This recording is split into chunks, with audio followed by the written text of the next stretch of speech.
This is not real life. I'm dreaming, and you're just part of the dream. I'm sorry.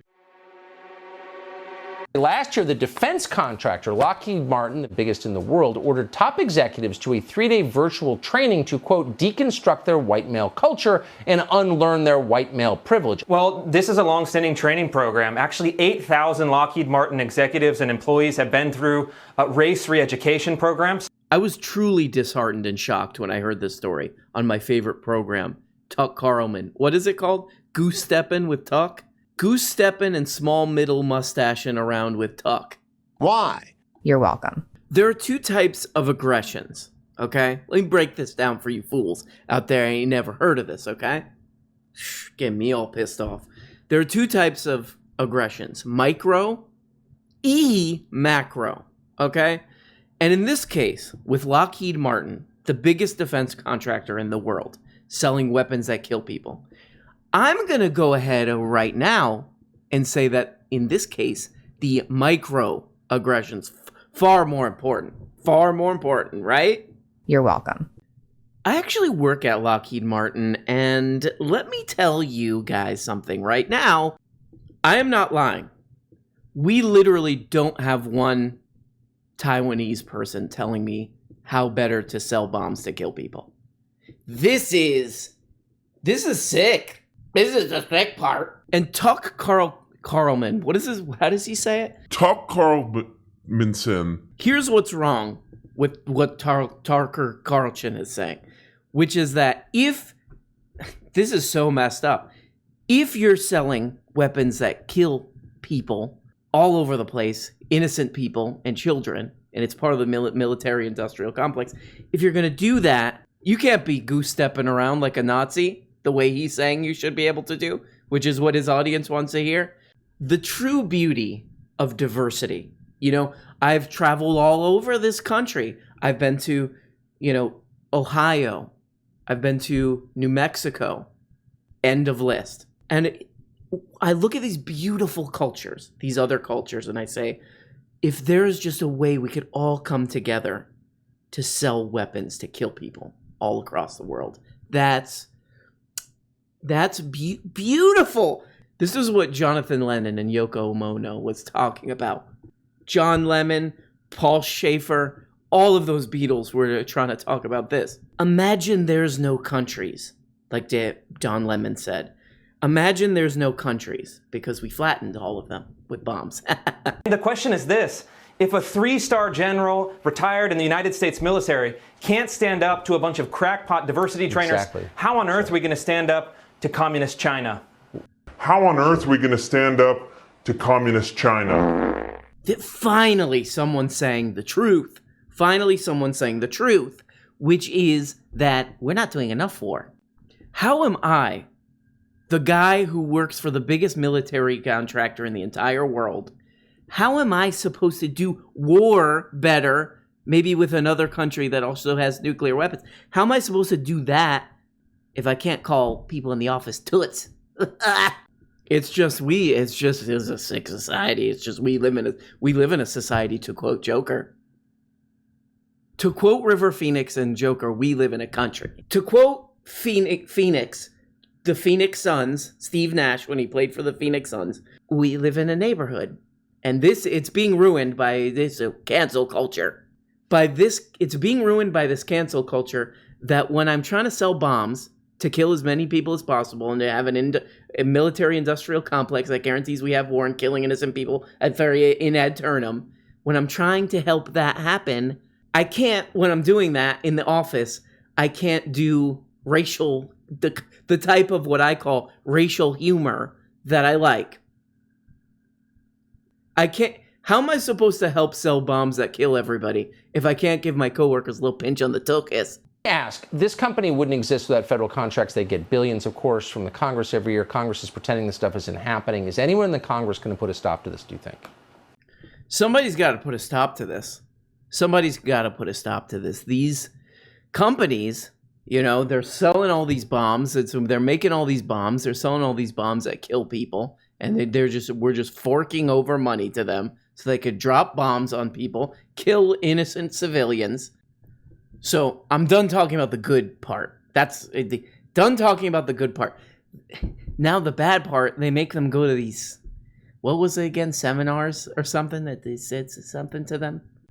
I don't know if you guys have ever heard this quote. It's a pretty like popular historical quote from some guy. What's this guy's name? Dwight Eisenberg. I don't know who he is, or I don't care. But I'll read you this quote. It goes, "In the councils of government, we must guard against the acquisition of unwanted influence, whether sought or unsought, by the military-industrial complex." But not, people know that part, but he goes on.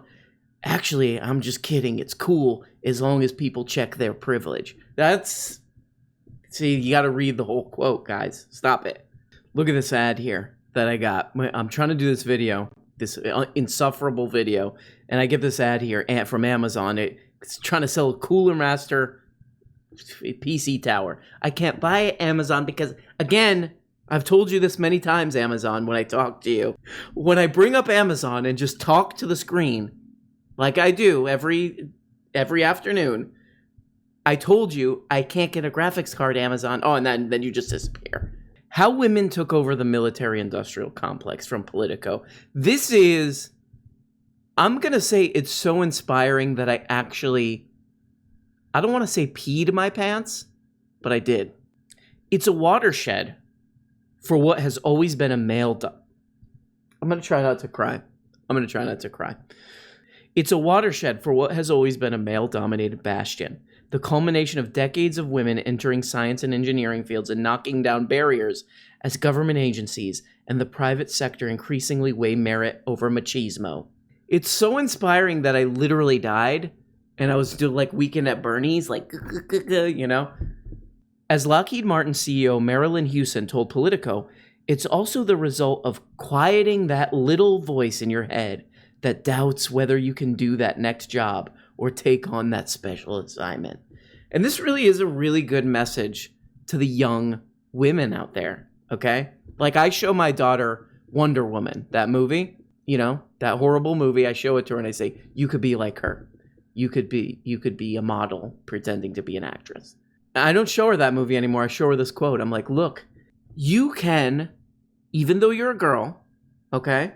Even though you're a girl, you can help create weapons that kill innocent civilians, just like you. Like, when you see a little girl, you know, you're like, I hope that my little girl is able to devise things that kill other little girls who are, like, on a bus or something. This quote was literally so inspiring to me that I went outside of my house, stole my neighbor's Uber Eats that was left on their doorstep, and then brought it back. Okay? That's how inspired I was. And I ate it. Because I was just anything's possible, you know what I mean? Look at this. This is just, guys. I mean, guys, math, science, and a thick skin. Another major driver for this trend of women dominating, defense contracting companies. Another major driver of this trend is the steady growth of women entering the fields of science, technology, engineering, and math, or STEM. They say STEM lords to people, which is really mean. I say STEM goddesses. You know? Am I losing my mind? Who's to say? We're talking literally decades. It was like women are not as good. People would say, oh, you'll never be able to kill innocent civilians because you're not good at math. And women they said, no, shut up, dude. They said, these women said, shut up. I will kill innocent civilians, especially children. You won't believe how many I kill. You puke. Questioning orthodoxy. How is their approach to leadership different than man's? In many ways, both subtle and not so subtle. This is something that we don't think about, guys. Open your mind.